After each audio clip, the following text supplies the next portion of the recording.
Hello दोस्तों। जो भी विद्यार्थी एसएससी सीजीएल 2024 की तैयारी कर रहे हैं या फिर जिन भी विद्यार्थियों का टारगेट सेंट्रल गवर्नमेंट के अंदर जो भी ग्रुप बी और ग्रुप सी की पोस्ट होती हैं उनकी तैयारी कर रहे हैं, तो दोस्तों उनके लिए एसएससी सीजीएल एक बहुत बड़ा एग्जाम होता है। तो दोस्तों जो विद्यार्थी एसएससी सीजीएल 2024 को टारगेट कर रहे हैं उनके लिए कंप्लीट स्ट्रेटेजी वीडियो दोस्तों मैंने बनाई है।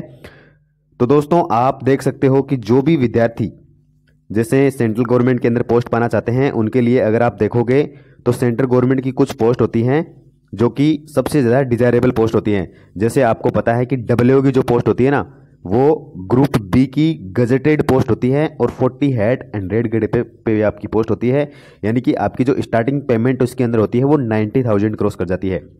इसके अलावा दोस्तों वन अनोदर पोस्ट जो कि काफ़ी ज़्यादा डिमांडिंग रहती है वो इनकम टैक्स इंस्पेक्टर की पोस्ट है, 4600 ग्रेड पे की पोस्ट है। इसके अलावा दोस्तों जीएसटी इंस्पेक्टर की पोस्ट है जिसको एक्साइज इंस्पेक्टर भी बोला जाता है, 4600 ग्रेड पे की पोस्ट है। इसके अलावा भी दोस्तों जैसे असिस्टेंट सेक्शन ऑफिसर जो कि मंत्रालय होते हैं, जैसे गृह मंत्रालय, इसके अलावा रेलवे मंत्रालय हो गया या फिर विदेश मंत्रालय के अंदर एएसओ एमईए, दोस्तों ये सभी पोस्ट जो है वो भी आपकी 4600 ग्रेड पे की पोस्ट होती है और काफ़ी अच्छी रेपुटेड पोस्ट होती हैं। इसके अलावा दोस्तों आप डिविजनल अकाउंटेंट देख लो, अगर ग्रुप बी की पोस्ट देखें और जिसके अंदर सबसे ज़्यादा ऑफिसर लाइक क्वालिटी होती है वो डिविजनल अकाउंटेंट होता है और ये 4200 ग्रेड पे की पोस्ट होती है, ग्रुप बी की पोस्ट होती है। इसके अलावा दोस्तों इन सभी के अलावा अलग अलग पोस्ट भी होती है। जैसे आपको पता है कि काफ़ी सारी जो पोस्ट होती हैं वो 2800 ग्रेड पे की पोस्ट होती है, जैसे ऑडिटर की पोस्ट है या फिर अकाउंटेंट इन सीएजी की पोस्ट है। इसके अलावा दोस्तों जो भी मंत्रालय होते हैं उसके अंदर यूडीसी की पोस्ट होती है ना, वो सब आप मान लो, पोस्टिंग असिस्टेंट, sorting असिस्टेंट की पोस्ट होगी। इसके अलावा पोस्टल इंस्पेक्टर की पोस्ट होगी। काफ़ी सारी जो पोस्ट है उन सभी पर रिक्रूटमेंट एसएससी सीजीएल जैसे एग्जाम के द्वारा होता है। तो दोस्तों अगर आपका भी टारगेट, किसी भी विद्यार्थी का टारगेट अगर डब्ल्यू है या इनकम टैक्स इंस्पेक्टर हैं या जीएसटी इंस्पेक्टर मान लो या असिस्टेंट सेक्शन ऑफिसर मान लो या फिर डिविजनल अकाउंटेंट या इसके अलावा अलग अलग जितने भी पोस्ट हैं, इन सभी पोस्ट के लिए अगर आप तैयारी करते हो तो दोस्तों एसएससी सीजीएल की आपको तैयारी करनी चाहिए। इस वीडियो के अंदर दोस्तों मैं आपको कंप्लीट स्ट्रेटेजी बताना हूँ सीजीएल 2024 के लिए, क्योंकि दोस्तों मैं खुद सीजीएल 2022 के अंदर एक अच्छी रैंक के द्वारा सिलेक्टेड हूँ, तो मुझे लगता है कि मैं आपको एक कंप्लीट गाइडेंस दे पाऊंगा सीजीएल 2024 के लिए। तो दोस्तों आपको पता है कि सीजीएल की जो पोस्ट होती हैं उसके अंदर 2400 ग्रेड पे से लेके 4800 ग्रेड पे तक की पोस्ट होती हैं और इन सभी पोस्ट की अगर आप स्टार्टिंग सैलरी की बात करें ना तो वो 50 to 90,000 क्रॉस कर जाती है। यानी कि आपकी शुरुआती सैलरी है वो अगर आप 2400 ग्रेड पे भी ज्वाइन करते हो ना अक्सिटी के अंदर, तो आपकी स्टार्टिंग सैलरी 50,000 होती है। इसके अलावा दोस्तों जो ऊपर की पोस्ट होती हैं उन सभी की जो स्टार्टिंग सैलरी है वो काफ़ी ज़्यादा होती है। तो दोस्तों एक अलग से मोटिवेशन, तो क्योंकि हम सारे मिडिल क्लास से फैमिली से हैं या फिर मिडिल से भी लोअर क्लास फैमिली हैं, तो सैलरी हमारे लिए सबसे बड़ा मोटिवेशन पॉइंट होता है। इसके अलावा हम अपनी लाइफ को बेटर करना चाहते हैं और सेंट्रल गवर्नमेंट के अंदर ऑफिसर लाइक जो पोस्ट होती हैं, जैसे यूपीएससी के बाद में अगर कोई एग्जाम मानो ना जिसके अंदर आप सबसे ज़्यादा फील ले सकते हो, ग्रुप बी की पोस्ट होती हैं, वो सब एसएससी सीजीएल के द्वारा ही फिल होती हैं। तो दोस्तों इन सभी की टारगेट की अगर आपका है टारगेट है इनमें से किसी भी पोस्ट को लेना, तो दोस्तों मैं आपको इस वीडियो के अंदर कंप्लीट डिटेल्स बता सकूँ कौन कौन है जो इसके लिए अप्लाई कर सकता है। तो दोस्तों आपको पता है कि एसएससी सीजीएल की जो मिनिमम एलिजिबिलिटी होती है, यानी कि आप कौन फॉर्म लगा सकता है, तो जितने भी जो ग्रेजुएट्स होते हैं ना दोस्तों, अगर आपने ग्रेजुएशन कर रखी है, कहीं से भी कर रखी है, भले ही आपने बीए किया हो, बीएससी किया हो या बीटेक किया हो या बीकॉम किया हो, अगर आपने किसी भी स्ट्रीम से ग्रेजुएशन आपकी कंप्लीट है तो आप एसएससी सीजीएल के लिए बिल्कुल एलिजिबल हैं। तो दोस्तों आप एसएससी सीजीएल की तैयारी कर सकते हैं। और इसके अलावा दोस्तों कई प्रकार के स्टूडेंट को डाउट रहते हैं कि सर क्या कुछ पोस्टों के लिए स्पेशल कुछ चाहिए, तो दोस्तों एसएससी सीजीएल के अंदर जितनी भी पोस्ट हैं उन सभी के लिए आपकी जो एजुकेशन क्वालिफिकेशन सिर्फ ग्रेजुएशन होनी चाहिए। आपकी जब भी नोटिफिकेशन आता है उससे पहले आपकी जो भी ग्रेजुएशन की रिक्वायरमेंट है वो पूरी हो जानी चाहिए। यानी कि अगर आप सीजीएल 2024 को टारगेट कर रहे हो तो आप मान लो कि आपकी जो ग्रेजुएशन है वो जब नोटिफिकेशन आएगा उससे पहले कंप्लीट हो जानी चाहिए, तो आप इसके लिए बिल्कुल बिल्कुल एलिजिबल हो। दोस्तों कौन कौन सी इंपॉर्टेंट चीज़ें हैं जिनका ध्यान आपको रखना है, कौन कौन सी इंपॉर्टेंट डेट्स हैं अगर हम बात करें तो, क्योंकि दोस्तों कब आपका एग्जाम होगा, कब नोटिफिकेशन आएगा, ये सब बातें काफ़ी ज़्यादा इंपॉर्टेंट होती हैं। आप देख सकते हो जब आपका नोटिफिकेशन कब आएगा, तो दोस्तों नोटिफिकेशन सीजीएल 2024 का अगर देखें तो एक्सपेक्टेड आप मान सकते हो कि यहाँ तो दिसंबर 2023 के अंदर आपका नोटिफिकेशन आ जाएगा, या फिर जनवरी 2024 के अंदर शुरुआत के अंदर ही आपका नोटिफिकेशन आ जाएगा। इन 2 मंथ्स के अंदर आपका नोटिफिकेशन आना सीजीएल 2024 का कंफर्म है। और एसएससी की जो ऑफिशियल वेबसाइट होती है ssc.nic.in, वहाँ पे आपका नोटिफिकेशन आता है, आपको पता है। इसके अलावा दोस्तों आपको पता है कि सीजीएल के अंदर 2 एग्जाम होते हैं, प्री और मेंस का एग्जाम। तो दोस्तों प्री यानी कि जो टीयर 1 का एग्जाम है वो आपका मार्च अप्रैल में शेड्यूल किया जाता है, और आपका जो मेंस का एग्जाम है वो निश्चित रूप से अगस्त या फिर जुलाई 2024 के अंदर ही हो जाएगा। तो दोस्तों अगर आज से देखें तो आपके पास 8 महीने हैं इस एग्ज़ाम की तैयारी करने के लिए। और सब्जेक्ट की बात करें तो कुल 5 सब्जेक्ट आपके पास हैं। 5 सब्जेक्ट क्यों हो गए दोस्तों? 4 सब्जेक्ट तो आपको पता है, मैथमेटिक्स, रीजनिंग, जीके जीएस और इंग्लिश। इसके अलावा जब आप मेंस दोगे तो एक अलग सब्जेक्ट आपके पास होता है जो कि कंप्यूटर होता है। इसके अलावा दोस्तों कुछ भी स्टूडेंट को ये डाउट रहता है कि सर नंबर ऑफ वैकेंसीज कितनी आ सकती हैं। तो दोस्तों आपको पता है कि सीजीएल 2022 के अंदर तो काफ़ी ज़्यादा वैकेंसी थी, जो कि 36,000 के लगभग वैकेंसी थी। लेकिन दोस्तों जैसे ही सीजीएल 2023 आया उसके अंदर वैकेंसीज वापस 7,500 कर दी गई। तो आप मान सकते हो कि सीजीएल 2024 के अंदर भी आपकी जो वैकेंसीज है वो 7,000 से 10,000 के लगभग ही आएगी, उससे ज़्यादा वैकेंसीज आने की आशा नहीं है। एग्ज़ाम पैटर्न की बात करें, एग्ज़ाम स्कीम की बात करें, तो दोस्तों आपको पता है कि इसके अंदर 2 एग्ज़ाम होते हैं। प्री का एग्ज़ाम होता है जो कि टीयर 1 जिसको बोलते हैं, ये क्वालिफाइंग इन नेचर होता है, यानी कि दोस्तों इसके अंदर सिर्फ आपको एक कट ऑफ मार्क्स पार करना है। उसके बाद में आपके ये जो मार्क्स हैं वो फाइनल स्कोर में कैलकुलेट नहीं होते हैं, यानी कि आपकी मेरिट के अंदर ये कैलकुलेट नहीं होते हैं। प्री के अंदर आपको दोस्तों पता है 4 सब्जेक्ट आते हैं, मैथमेटिक्स, रीजनिंग, जीके जीएस और इंग्लिश। चारों को चारों जो सब्जेक्ट हैं वो 25-25 क्वेश्चन इनके आते हैं, 25 क्वेश्चन ऑफ ईच। और इनके जो मैक्सिमम मार्क्स हैं वो 50 होते हैं, यानी कि जो प्रत्येक क्वेश्चन होता है वो 2 नंबर का होता है। आप देख सकते हो अगर आप कोई भी एक क्वेश्चन सही करोगे तो आपको 2 नंबर मिलेंगे, अगर रॉन्ग करोगे तो माइनस का 1/2 मिलेगा। कहने का मतलब आपकी नेगेटिव इसके अंदर होती है -1/2। इसके अलावा दोस्तों प्री का जो एग्ज़ाम होता है वो कंप्लीट 1 आवर का एग्ज़ाम होता है, कम्युलेटिव, यानी कि एक पूरा आपको 1 घंटे का समय दिया जाता है इस पूरे एग्ज़ाम के लिए। तो आपका जो प्री का एग्ज़ाम होगा वो आपका 1 घंटे का एग्ज़ाम होता है, और 1 घंटे के एग्ज़ाम में आपको 100 क्वेश्चन करने होते हैं, 200 नंबर का एग्ज़ाम होता है। और इसके हिसाब से आपकी कट ऑफ जाती है, और कट ऑफ जो है वो आपको पता है पेपर के लेवल पे और नंबर ऑफ वैकेंसीज पे डिपेंड करती रहती हैं। तो वो सब दोस्तों आप देख सकते हो। प्री का सिर्फ आपको क्वालिफाई करना है, मेंस का आपको पता ही है, प्री का क्वालिफाई करने के बाद में आप मेंस दे सकते हो। तो दोस्तों उसके बाद में अगर मेंस की स्ट्रेटेजी की अगर बात करें, मेंस का सबसे पहले तो आपको पता है कि मेंस जो होता है ना वो 390 नंबर का मेंस होता है, और प्रत्येक सही प्रश्न के लिए आपको प्लस के 3 मार्क्स मिलते हैं, और अगर आप निगेटिव करते हो तो -1 मार्क इसके अंदर होती है। दोस्तों मेंस का जो कंप्लीट एग्जाम पैटर्न है उसमें आपको पता है कि 3 टीयर होते हैं, मतलब 3 सेशन इसके अंदर होते हैं। सेशन 1 जो होता है उसके अंदर मैथमेटिक्स और रीजनिंग आती है, यहाँ पे मैंने आपको बता रखा है मैथमेटिक्स प्लस रीजनिंग। और मैथमेटिक्स और रीजनिंग दोनों के ही 30 क्वेश्चन आते हैं, यानी कि 30 क्वेश्चन मैथमेटिक्स के और 30 क्वेश्चन रीजनिंग के, और प्रत्येक क्वेश्चन 3 नंबर का होता है, यानी कि आपकी जो मैथमेटिक्स है वो भी 90 मार्क्स की आएगी और रीजनिंग है वो भी 90 मार्क्स की आएगी। तो इस प्रकार से आपका जो सेशन 1 है वो 180 नंबर का होता है, और ये पहला 1 घंटा होता है। जैसे आपका पहला 1 घंटा होगा आपका सेशन 2 ओपन हो जाएगा, जिसके अंदर इंग्लिश और जीके होंगे। इंग्लिश का सबसे ज़्यादा वेटेज होता है, 45 क्वेश्चन होते हैं, और ईच क्वेश्चन 3 मार्क्स का होने के कारण 135 क्वेश्चन हो गए, 135 मार्क्स हो गए। और जीके के अंदर आपको पता है 25 क्वेश्चन 75 मार्क्स के, 210 नंबर का सेक्शन सेकंड होता है, 1 घंटे का होता है ये। तो 180 प्लस 210 390 नंबर का आपको टारगेट होता है। तो दोस्तों आपका जो टारगेट है ना वो इसके अंदर कम से कम 330 प्लस तो होना ही चाहिए। 330 प्लस अगर आपका टारगेट होगा तो आप एक अच्छी पोस्ट ले सकते हो। उसके बाद में दोस्तों आपको पता है कि 15 मिनट का कंप्यूटर के क्वेश्चन आते हैं, 20 क्वेश्चन आते हैं, जिसके अंदर 60 नंबर होते हैं। और कंप्यूटर की दोस्तों अलग अलग कट ऑफ जाती हैं, 2 कट ऑफ जाती हैं। सीपीटी और डीईएसटी की जो पोस्ट हैं उनके लिए अलग कट ऑफ जाती है, थोड़ी सी ज़्यादा कट ऑफ जाती हैं, और बाकी जो भी कट ऑफ है उनके लिए थोड़ी सी कम मार्क्स आपको चाहिए।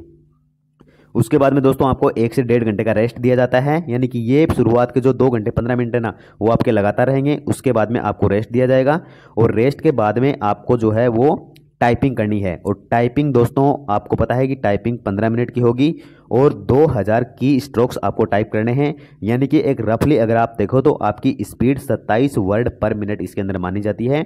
और इसके भी 2 कट ऑफ जाती हैं टाइपिंग की भी, जो कुछ टाइपिंग वाली पोस्ट होते हैं DEST और CPT वाली, उनके लिए आपको ज़्यादा चाहिए स्पीड और कुछ के लिए कम चाहिए। क्या इंपॉर्टेंट चीज़ें हैं दोस्तों, सबसे पहले तो आपको तैयारी करने से पहले आपको अपनी जो ड्रीम पोस्ट है ना उसको निर्धारित कर लो कि मेरी dream post income tax inspector है या GST इंस्पेक्टर है, वो आपके पास होनी चाहिए। और उसकी जो भी जॉब प्रोफाइल है ना कि इसके अंदर कौन कौन से जॉब प्रोफाइल क्या है, कहाँ पोस्टिंग होती है, कैसी जॉब है, वो सब आपको ध्यान में रखना है। इसके अलावा आपकी जो भी ड्रीम पोस्ट है उसकी आप प्रीवियस ईयर की कट ऑफ तो आपको देख लेनी है, कम से कम आपको पता चले कि मेरा टारगेट उससे ज़्यादा तो कम से कम होना ही चाहिए। और आपका जो भी गोल है ना, जैसे इनकम टैक्स इंस्पेक्टर हैं, GST इंस्पेक्टर हैं, AAO है, जो भी है, उस गोल को आप अपनी स्टडी टेबल होती है उसके ऊपर लिख लें, ताकि आपको हमेशा ये याद रहे कि मेरा ये टारगेट है और मुझे इस टारगेट को अचीव करना ही करना है किसी भी हालत में। तो दोस्तों ये आपकी मेंस का पैटर्न हो गया। उसके बाद में दोस्तों आपको पता है कि कौन कौन से स्टेप्स होते हैं, सीढ़ी दर सीढ़ी आपको चढ़ना है और जहाँ पे आपका गोल होता है वहाँ पे आपको पहुँचना होता है। दोस्तों कंप्लीट सिलेबस सबसे पहले आपको करना होता है। किसी भी एग्जाम की अगर आप तैयारी करते हैं ना तो हमारा पहला स्टेप ये होता है कि जो भी सिलेबस है इस एग्जाम का उसको हम सबसे पहले कंप्लीट कर लें। तो कंप्लीट सबसे पहले सिलेबस कंप्लीट आपको करना है। सिलेबस कंप्लीट होने के बाद में जितने भी प्रीवियस ईयर क्वेश्चन हैं उन सभी की आपको प्रैक्टिस करनी है। मैथमेटिक्स के हो गए, रीजनिंग, इंग्लिश या GK GS जितने भी हैं प्रीवियस ईयर में जितने भी पेपर आए हुए हैं, जैसे CGL 2021 आप मान लो 21, 22 जितने भी पेपर आए हैं या 23 वाला, वो सब आपको बिल्कुल अच्छे से तैयार करने हैं। और उसके बाद में आपको रेगुलर मॉक टेस्ट देने हैं। मॉक टेस्ट में आप ध्यान को ये रखना है कि सिर्फ रिलेवेंट मॉक टेस्ट ही देने हैं, क्योंकि कई सारी वेबसाइट होती हैं जिसके ऊपर इररिलेवेंट मॉक टेस्ट आपके बना दिए जाते हैं, जिनका कोई मतलब नहीं होता है, एग्जाम पैटर्न से बिल्कुल संबंधित नहीं होते हैं। तो आपको कोशिश ये करनी है कि रिलेवेंट मॉक टेस्ट देना है। और रिलेवेंट मॉक टेस्ट के लिए आपको पता है कि आपको टेक्स्ट बुक से बेटर कुछ भी नहीं मिलेगा, तो टेक्स्ट बुक के टेस्ट आपको देने हैं, कहने का मतलब। तो दोस्तों अगर सब्जेक्ट वाइज देखें तो सबसे पहले आपको पता है कि मैथमेटिक्स होता है, और मैथमेटिक्स के अंदर 2 सेक्शन आपको पता है, अरिथमेटिक और एडवांस। और जितनी इंपॉर्टेंट अरिथमेटिक्स है उतनी ही इंपॉर्टेंट एडवांस है। आपको सबसे पहले ना तैयारी करने के लिए सबसे पहले आपके पास क्या होना चाहिए कि जो भी कोचिंग आपने ज्वाइन कर रखी है उसके नोट्स आपके पास होने चाहिए। अगर आपने ऑनलाइन पढ़ रखा है तो भी आपके पास खुद के चैप्टर वाइज नोट्स होने चाहिए। खुद के चैप्टर वाइज नोट्स आपको बनाने हैं, वही सबसे ज़्यादा इंपॉर्टेंट हैं। रिवीजन करने के लिए भी वो सबसे ज़्यादा काम आएंगे। चैप्टर वाइज होने चाहिए और टाइप वाइज आपके पास नोट्स होने चाहिए पूरे के पूरे। और कुछ स्टूडेंट क्या करते हैं कि उनके जो फ्रेंड होते हैं या सीनियर होते हैं जिन्होंने कभी SSC का एग्जाम दिया है, सिलेक्ट हो गए या नहीं हुए, तो उनके नोट्स वो प्रीफर करने लगते हैं। तो दोस्तों ये बिल्कुल गलत स्ट्रेटेजी होती है। आपको आपके खुद के नोट्स बनाने हैं, क्योंकि वही जो है ना वही आपको समझ में आएंगे और वही आपको एग्जाम के अंदर सफलता दिलाएंगे। ऑफलाइन की बात करें तो आप देख सकते हो कि कोई भी रेपुटेड एक कोचिंग है जो भी आपके आसपास के एरिया में आपको मिल जाए, आपके नज़दीकी सिटी में मिल जाए, वहाँ से आप कर सकते हो। ऑनलाइन की बात करें मैथमेटिक्स के अंदर, तो अगर आप बैच लेना चाहो तो स्पार्टन और सुपर 100 करके 2 बैच आते हैं। स्पार्टन जो होता है आपको पता है कि प्री टू मेंस का बैच होता है, और सुपर 100 सिर्फ मेंस का बैच होता है। और ये दोनों बैच जो हैं वो आभास सैनी सर के द्वारा आते हैं। तो इनका यूट्यूब चैनल है वर्बल मैथ बाय आभास सैनी, वहाँ से आप जानकारी करके इनका कोर्स ले सकते हो इनके ऐप के ऊपर। इसके अलावा दोस्तों आभास सैनी के अलावा अभिनय सर हैं, गगन सर हैं, और भी तमाम टीचर हैं जो भी अच्छे अच्छे टीचर हैं। आपको पता होगा अगर आप CGL की तैयारी करते हो तो आप वहाँ से किसी भी एक टीचर को फॉलो कर सकते हो। बस कोशिश ये करना है कि जिस भी टीचर का आप कोर्स ले लो सिर्फ उसी टीचर को हमेशा मतलब उसी को फॉलो करना है। अलग अलग टीचर की स्ट्रेटजी आपको नहीं देखनी है। सपोर्टिंग बुक्स की बात करें तो दोस्तों मैथमेटिक्स के अंदर प्रीवियस ईयर की तैयारी आपको सबसे ज़्यादा करनी होती है। प्रीवियस ईयर क्वेश्चन की जो बुक आती है ना, जैसे किरण की बुक आती है, बेस्ट होती है, जिसके अंदर पूरे के पूरे चैप्टर वाइज और टाइप वाइज क्वेश्चन दिए जाते हैं। तो आप किरण की बुक इसके लिए ले सकते हो। सबसे बेस्ट बुक ये रहेगी आपके लिए। सपोर्टिंग बुक की मैं बात करूँ, क्योंकि दोस्तों आपको क्या होता है कि प्रीवियस ईयर क्वेश्चन आप करते नहीं हो और अलग अलग टाइप के क्वेश्चन करते हो तो उससे कोई मतलब नहीं निकलता। तो आप कोशिश करो कि ये बुक आप ले ही लो। दोस्तों इसके बाद में जो आपका मेजर सेक्शन होता है वो GK एंड करंट होता है, और GK और करंट होते हैं वो सबसे ज़्यादा इंपॉर्टेंट रोल प्राप्त करते हैं आपकी रैंकिंग में और आपके मार्क्स में। क्योंकि दोस्तों आपका सिलेक्शन है वो GK और करंट के बेसिस पे ही होता है। सबसे कम मार्क्स इसी के अंदर आते हैं लोगों के। तो आपको इस चैप्टर को बहुत ही अच्छे से तैयार करना है। स्टैटिक GK आपको पता है कि दोस्तों स्टैटिक GK के अंदर अगर आपको पता है कि या तो आप नोट्स जो है आप वो प्रेफर कर सकते हो, और अगर आप कोई बुक लो तो किरण की बुक आप ले लो। किरण स्टैटिक GK बुक आती है और काफ़ी अच्छी बुक आती है, जिसके अंदर आपके चैप्टर वाइज दिए रहते हैं और चैप्टर वाइज आपके खुद के नोट्स भी होने चाहिए। आप जिस भी कोचिंग से कर रहे हो, ऑफलाइन ऑनलाइन जहाँ से भी पढ़ रहे हो, वहाँ पे आपके चैप्टर वाइज नोट्स आपके पास होने चाहिए और चैप्टर वाइज एमसीक्यू भी आपके पास। जैसे ही आपका एक चैप्टर खत्म हो गया, जैसे अगर आप मिडाइवल हिस्ट्री पढ़ रहे हो और मिडाइवल हिस्ट्री पढ़ने के बाद में आपको जिसके ऊपर जितने भी क्वेश्चन मिलते हैं उन सभी की आपको प्रैक्टिस करनी है, प्रीवियस ईयर के क्वेश्चनों की प्रैक्टिस सबसे पहले करनी है। उसके बाद में दोस्तों आपको पता है कि आपने जो भी कोचिंग की है उसके नोट्स आपके पास होने चाहिए। स्टैटिक जीके का यही है दोस्तों, जितना ज़्यादा स्टैटिक जीके को रिवाइज करोगे उतनी अच्छी ज़्यादा आपको उसके अंदर सफलता मिलेगी। हिस्ट्री हो गया, पॉलिटी, ज्योग्राफी, इकोनॉमिक्स और साइंस, इन सब के लिए अगर आप क्विक रिवीजन वाली बुक देखते हो ना, तो दिग्दर्शन करके एक बुक आती है, जेके चोपड़ा इसके राइटर हैं। फ्लिपकार्ट पे, अमेजोन पे आपको बुक मिल जाएगी, वहाँ से आप ले लेना। सबसे मतलब अच्छी बुक है, मैंने खुद ने पढ़ी है ये बुक और इसकी लैंग्वेज भी काफ़ी अच्छी है। करंट की दोस्तों बात करें तो करंट आपको पता है कि हमेशा अनप्रेडिक्टेड होता है, इसका कुछ भी आता पता नहीं होता है, कहाँ से क्वेश्चन आ जाते हैं या फिर नहीं भी आते हैं, और आते तो भी 3 से 4 क्वेश्चन के से ज़्यादा कभी भी नहीं आते हैं। तो दोस्तों करंट के लिए विद्यार्थी क्या है, बहुत ही ज़्यादा रैंडम तैयारी करते हैं और जिससे क्या होता है कि या तो उनका कोई भी क्वेश्चन सही नहीं होता है या फिर उनका बहुत ही ज़्यादा टाइम चला जाता है करंट की तैयारी करने में। क्योंकि स्टूडेंट क्या करते हैं कि डेली करंट के वीडियो देखते हैं। तो दोस्तों डेली करंट का वीडियो देखना एकदम टाइम का वेस्टेज है, कभी भी नहीं करना ये काम। अगर आप कर रहे हो तो आज से ही बंद कर दो। भले आप किसी भी टीचर का देख रहे हो, डेली करंट देखने का कोई मतलब नहीं होता है। 1.5 2 घंटे की क्लासें लेते हो, उनको लिखते हो, इससे आपकी कोई तैयारी नहीं होगी। डेली करंट की पीडीएफ पढ़ना ये भी बिल्कुल वेस्टेज काम है। अगर आप करंट पढ़ते हो तो मंथली पढ़ो, मंथली करंट का रिवाइज करो या मंथली पीडीएफ पढ़ो। और इसके लिए आप DCA by Rahul Mishra sir जो हैं उनका चैनल फॉलो कर सकते हो। जलजला करंट अफेयर्स करके वो बुक्स वो निकालते हैं, पूरी पूरी मंथली करंट अफेयर, वहाँ से आप पढ़ लो। तो दोस्तों ये सब आपके लिए इंपॉर्टेंट हैं। अगर आप पीडीएफ से पढ़ना चाहते हो तो आपको पता है कि जो आभास सैनी सर हैं वो सुपर करंट अफेयर्स करके नोटबुक निकालते हैं जब भी आपकी एग्जाम होती है उससे 1-1.5 महीने पहले। तो आप उसको मतलब निकलवा लो और प्रिंट करवा लो और उससे पढ़ो। सबसे बेस्ट ऑप्शन ये है 5th नंबर का।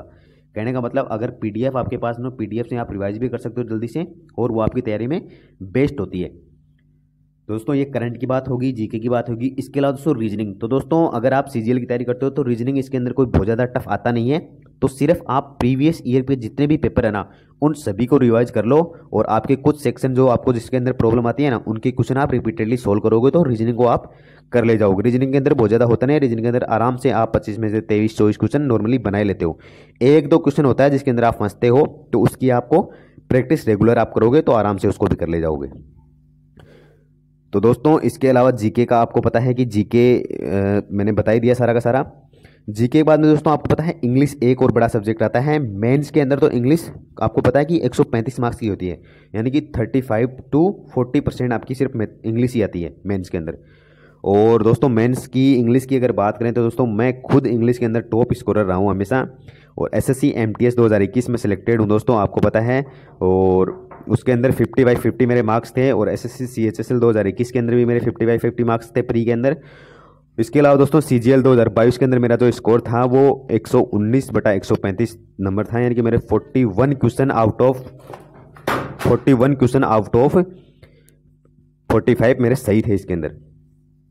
तो दोस्तों इसके अलावा आप वोकेब की बात करें तो वोकेब देख सकते हो।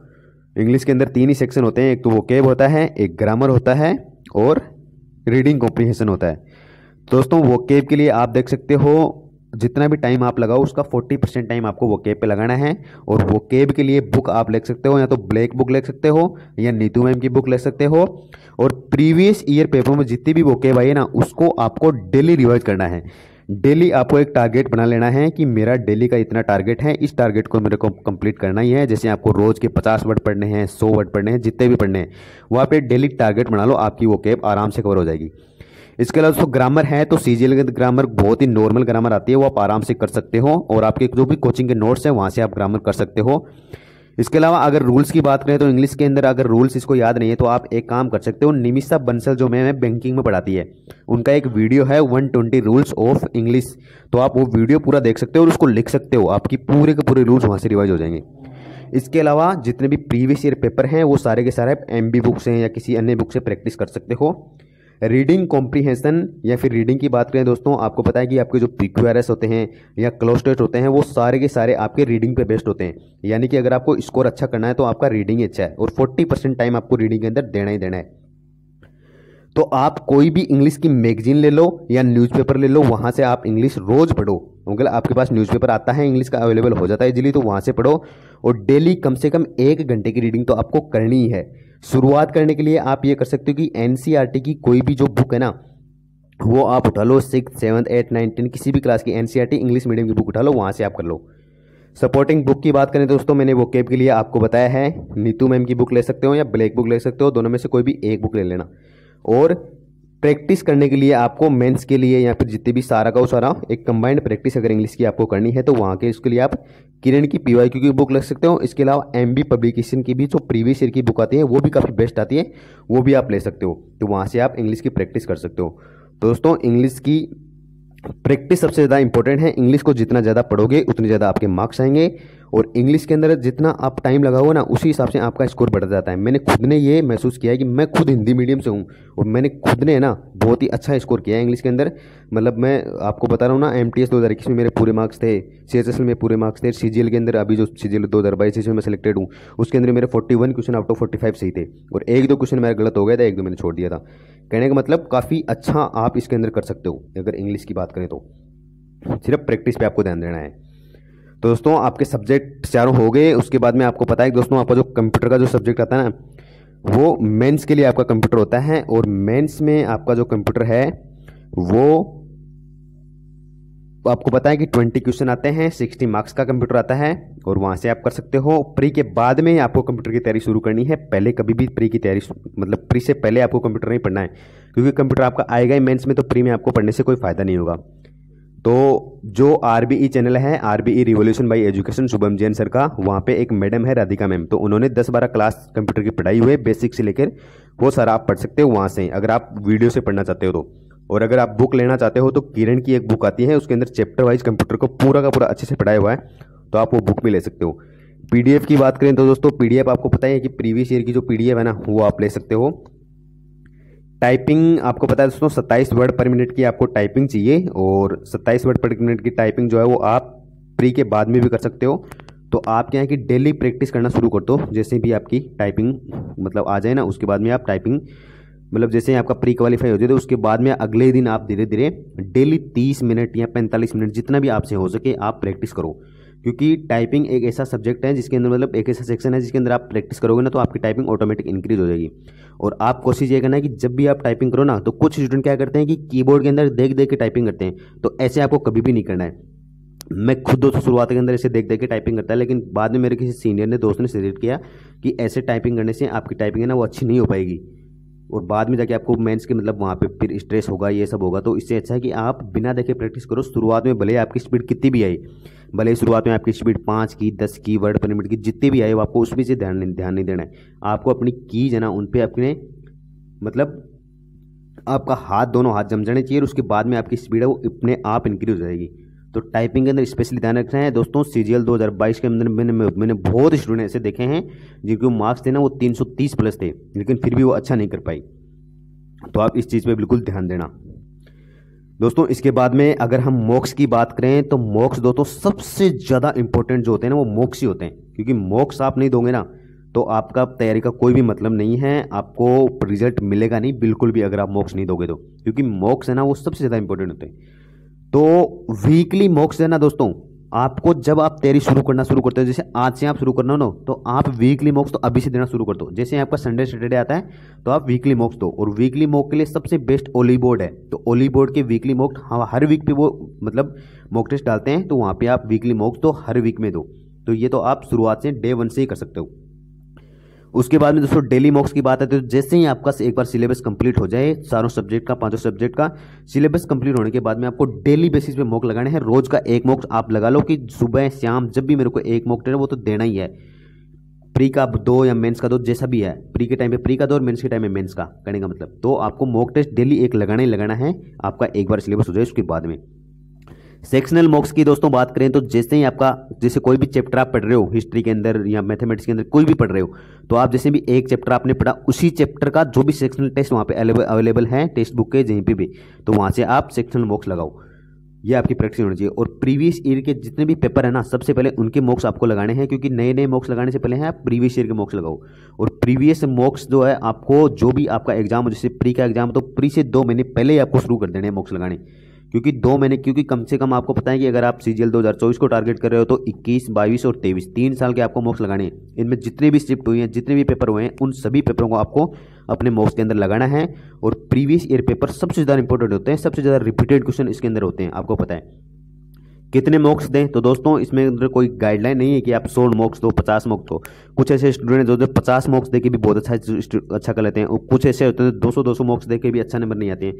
तो इसके अंदर मॉक देने से ज़्यादा इंपॉर्टेंट है कि आपको मॉक की जो एनालिसिस आप करते हो ना, जैसे आपका जो भी चैप्टर वीक रह गया उसको आप एनालिस करो, उसके बाद में जिस भी चैप्टर में आपके क्वेश्चन नहीं आ रहे हैं उसको रिवाइज करो, टॉपिक को प्रीवियस ईयर क्वेश्चन करो, उसके बाद दोबारा टेस्ट लो, उसके बाद में दोबारा आपका इंप्रूवमेंट होगा। तो ऐसे आपको इंप्रूवमेंट पे ध्यान देना है, नंबर ऑफ मॉक्स पे आपको ध्यान नहीं देना है। सबसे ज़्यादा आपको इसी चीज़ पे ध्यान देना है, मॉक टेस्ट के एनालिसिस पे आपको ध्यान देना है। और इसके अलावा दोस्तों आपको पता है कि रिवीजन है ना, वही आपकी सक्सेस का मंत्र है। रिवीजन योर सक्सेस मंत्र, सबसे ज़्यादा इंपॉर्टेंट आपका रिवीजन ही होता है। क्योंकि एक बार जैसे आपने सिलेबस, एक बार सिलेबस किया ना आपने, तो आप मॉक्स के अंदर देखोगे आपका जो स्कोर है ना, वो लगभग 100, 90 इतना ही आएगा। अगर एक बार में आपने सिलेबस किया, पूरा सिलेबस भी आपने कर लिया, लेकिन फिर भी आपके 100, 110 इतने नंबर आ रहे हैं। अगर आपने आपका सिलेबस पूरा 2 बार रिवीज कर लिया, तो आप देखोगे मॉक्स के अंदर आपके वैसे ही मार्क्स बढ़ के 120, 110, 115 ऐसे हो जाएंगे। मतलब आपके मार्क्स है ना, वो ड्रास्टिकली इंक्रीज नहीं होंगे 2 मॉक्स के बाद में। जैसे आप तीसरा मॉक्स दोगे, चौथा मॉक्स दोगे, उसके बाद में आपके मार्क्स आप देखोगे तो 140 क्रॉस करने लग जाएंगे आउट ऑफ 200। प्री की बात कर रहा हूँ दोस्तों मैं। और जैसे आप जैसे 5 मॉक्स से 5 बार जिसने रिवाइज कर लिया, 6 बार रिवाइज कर लिया, या कुछ तो ऐसे स्टूडेंट जो 10-10 बार रिवाइज कर लेते हैं, तो आप देखोगे उनका जो स्कोर है ना, वो 160 प्लस ही आता है। अब अगर कभी भी टेस्ट लगा लो, उनके मार्क्स हमेशा 160 ऊपर ही आएंगे। क्योंकि दोस्तों उनको पता है कि पूरा का पूरा उनका पढ़ा हुआ है, सब कुछ उनकी अंगुलियों पे होता है। हिस्ट्री होगी, मैथमेटिक्स होगी, रीजनिंग, जीके, जितने भी सब्जेक्ट होते हैं वो सारे उनके अंगुलियों पे होते हैं। तो वहाँ से वो उसको आराम से कर सकते हैं। तो दोस्तों मुझे लगता है कि इस वीडियो के अंदर आपको कंप्लीट चीज़ें बताई हैं CGL 2024 के लिए।